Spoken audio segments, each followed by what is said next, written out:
নম্বর 1, আল মুসবিলু। মুসবিলুকে যে ব্যক্তি টাকনুর নিচে কাপড় পরে,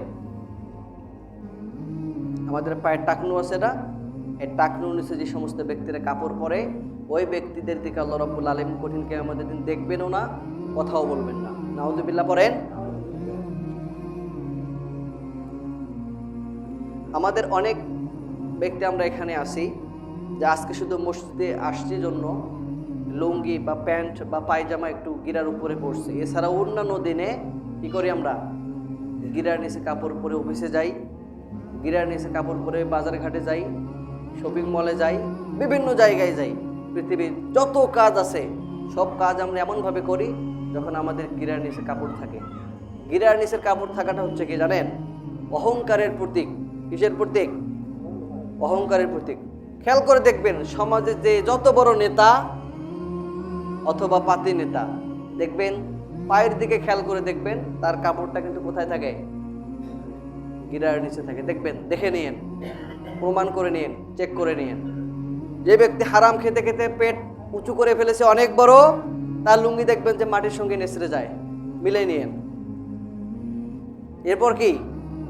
যে ব্যক্তি দাপট দেখিয়ে বেড়ায় সমাজে, পিছনের কিছু থাক বা না থাক, মুখের জোর ঠিক আছে, ওই ব্যক্তির দেখবেন গিরার নিচে কাপড়।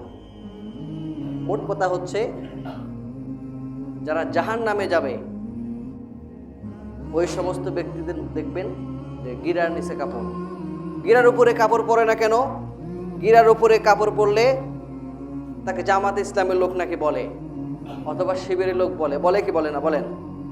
অথবা আনস্মার্ট বলে। কি বলে? আনস্মার্ট। যে সে গিরার উপরে কাপড় পরছে সে তো স্মার্ট না। অথবা যে গিরার উপরে কাপড় পরছে সে কি? রাজাকার। একটা ট্যাগ লাগাই দিলেন, ট্যাগ লাগাই দিলেন। কিন্তু আল্লাহ রাসূল সাল্লাল্লাহু আলাইহি ওয়াসাল্লাম কি বলেছেন? মা আসফালা মিনাল কাবাইনি মিনাল ইজারি ফিন্নার।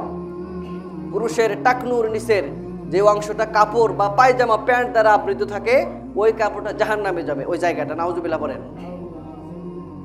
যতটুকু জায়গা আপনার ঢাকা থাকবে ওই সম্পূর্ণ জায়গাটা জাহান্নামে যাবে। সুন্নাহ ছিল পুরুষের গিরার উপরে কাপড় পরার, সেই পুরুষরা আমরা গিরার নিচে কাপড় পরি। যে সুন্নাহ ছিল মেয়েদের টাকনুর নিচে কাপড় পরার বা গিরার নিচে কাপড় পরার, তারা এখন প্লাজো পরে দেখবেন যে গিরার উপরে ওই কাপড়টা পরে কি পরে না।